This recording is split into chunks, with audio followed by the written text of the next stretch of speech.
Messieurs, chers téléspectateurs, chers internautes, amis de votre émission Le Chemin de la Délivrance, votre émission, je sais que vous êtes nombreux en train de nous suivre partout dans le monde. Et dans cette émission, comme à l'accoutumée, je ne suis pas seule, je suis avec un invité, un homme de Dieu. Moi, j'ai l'habitude de l'appeler un saint homme de Dieu. Aujourd'hui, dans cette émission, nous allons partager un thème très important à qui nous allons vous laisser le temps de découvrir ce thème. Je suis avec un invité, comme je l'ai dit, le prophète Moïse Amissi, à qui je dis bonjour l'homme de Dieu.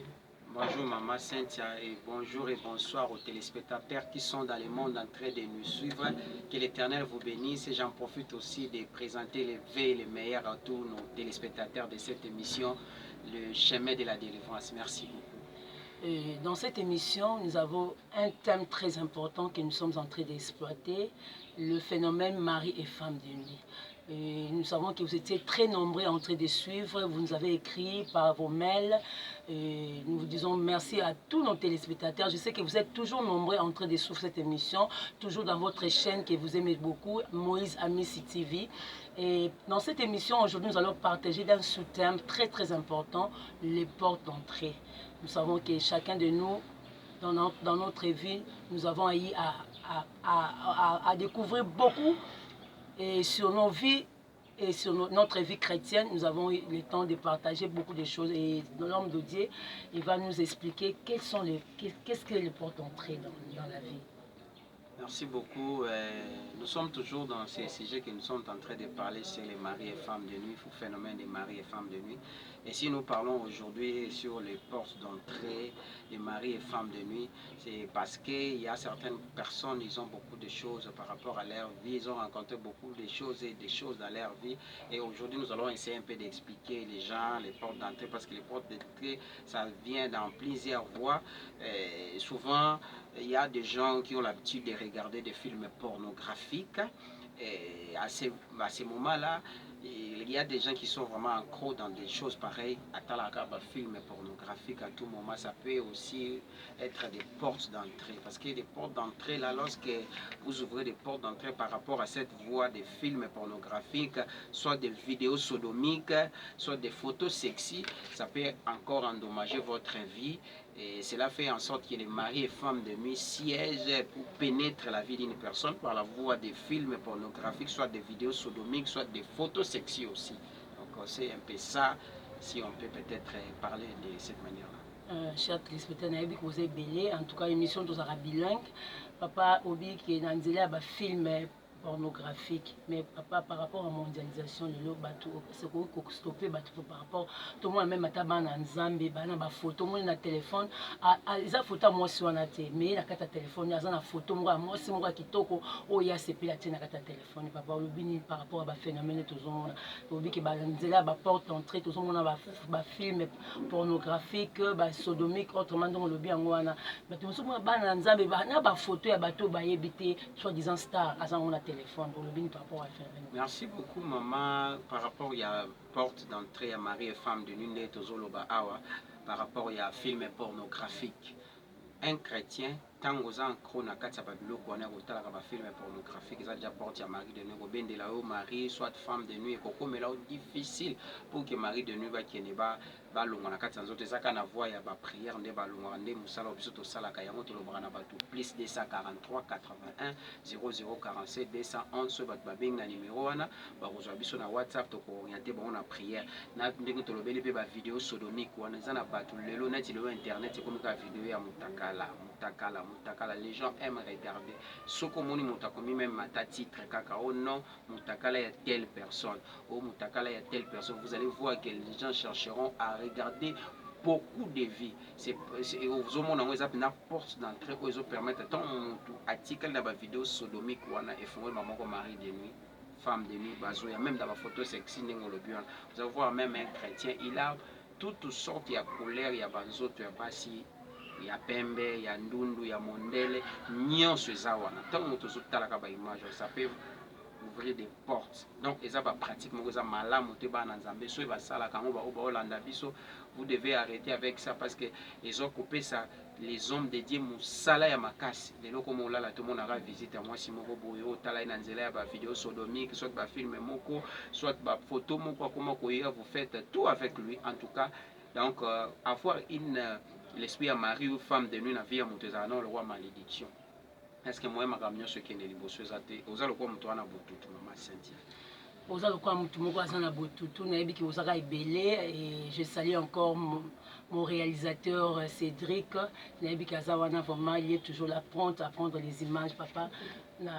Par rapport au lobby, on a des images, tout le monde, soit bien dans la émission de Goleka, à lobby qui est. Azalaki na habitude wana ya kolandaka ba musique oyo biso ya poto wana musique américaine ya baso bazaka toujours kwa ba musique mozo ba sodomique ba musique mo bazaka basi bazaka ni et puis akoma ikolala zolota toujours ba visitation moko boye abi et puis ya bandi ya ndongo na on dirait zaki normal comme sous eza vie moko bien mais azokoka lisute papa ekomeli ekangameli na nzoto azokoka te à chaque fois moi so na yaka soka lala batana moi na lali na 12h na on aka moi so na image ya papa abi azoyeba te asala nini ebandaki kana nzela ya musique abandaki kotala ba musique wana papa lelo akomi accro et puis eloko wana ezolonga lisusu te esprit wana ata esambeli ya ndenge na ye moko azokoka te amoni mpe basala nzambe mosusu bapropose bakambo mosusu asala asomba eloko batya eloko bopoke eloko ndenge mais mwasi wana azoyaka toujours na botu kodéranger.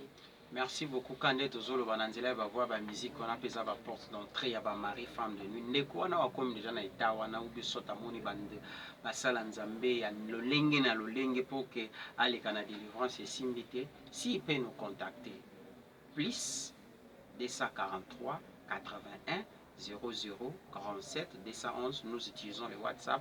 En base de ces numéros, quand on a contact, nous avons orienté ndenge moli moko tinda biso parce que eza ngana benga ngoza kwa lianzi eza mo iloko moko muke so moto alandi traitement nango auzala na guéri mais soko landi vraiment délivrance nango te c'est pratiquement impossible de vivre aussi la gloire de Dieu parce que tout au long de votre vie au on a toujours moi soit na ya kata au lali ainsi de suite mais soko qui si nango eza prière délivrance.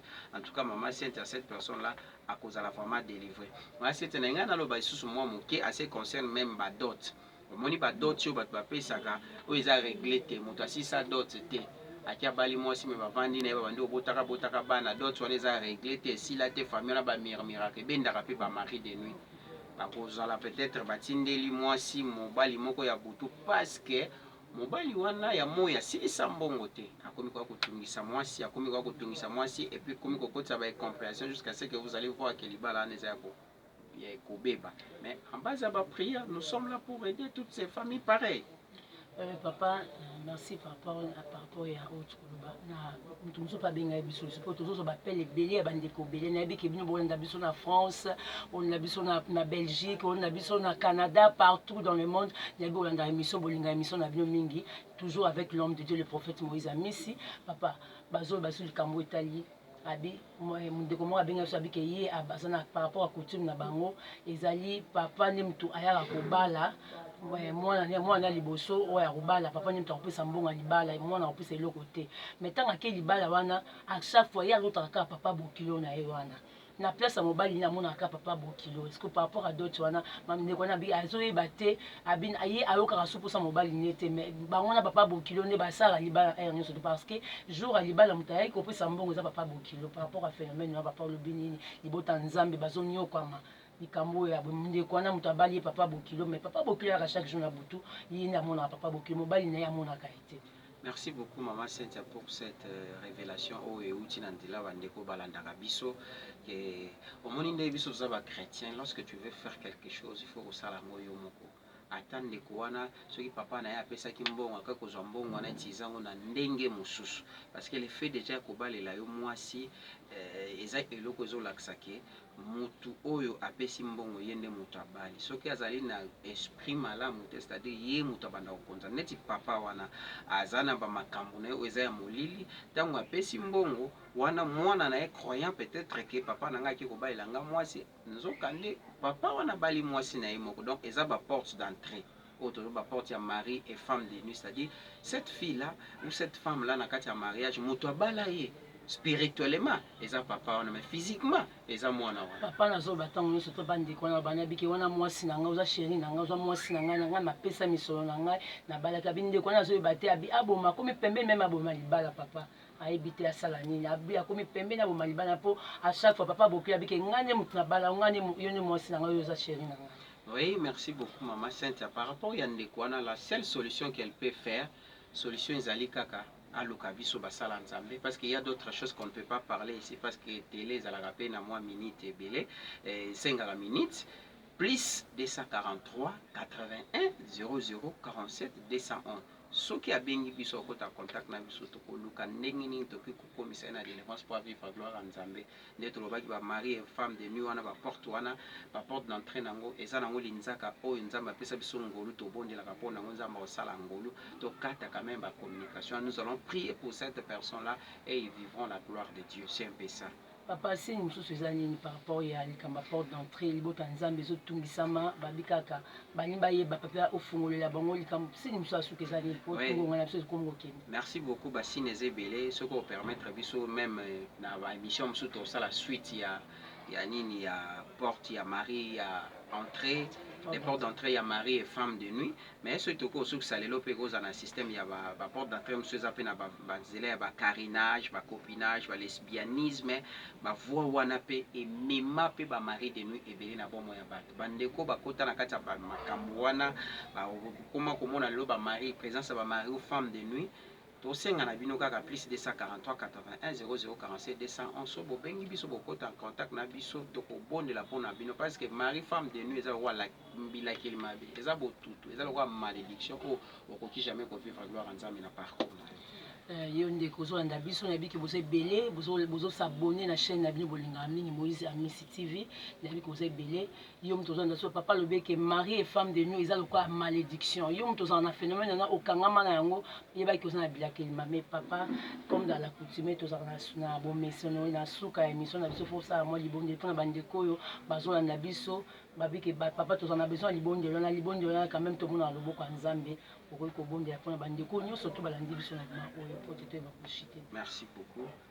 Naki kobondela mpona bandeko nyonso balandi biso na kati ya émission oyo je ne sais pas l'heure par laquelle vous allez suivre cette émission ozuka loboko na mobali otie na motema Nzambe alola na bondeli mpona motu nyonso alandi biso na kati ya émission oyo le chemin de la délivrance na déclarer boye miracle ya Nzambe ezala permanent parce que la Bible dit là ta main n'est pas devenue courte pour guérir pour sauver. Peu importe la maladie, peu importe le problème, n'a déclaré miracle en Nzambe pénétré. Nous dans le nom puissant de Jésus-Christ. Nous avons prié avec foi et action de grâce. Nous disons merci Seigneur Jésus-Christ. N'a rappelé son numéro maman Sainte la bandeko balandarabiso plus 243 81 00 47 211 numéro beaucoup taper en contact avec le prophète Moïse Nzamba Pambolabino. Merci beaucoup. Chers téléspectateurs, nous savons que vous étiez très nombreux en train de suivre votre émission Le chemin de la délivrance et si Dieu le veut, nous allons nous retrouver encore dans ces mêmes chaînes et avec un autre numéro. Bye bye.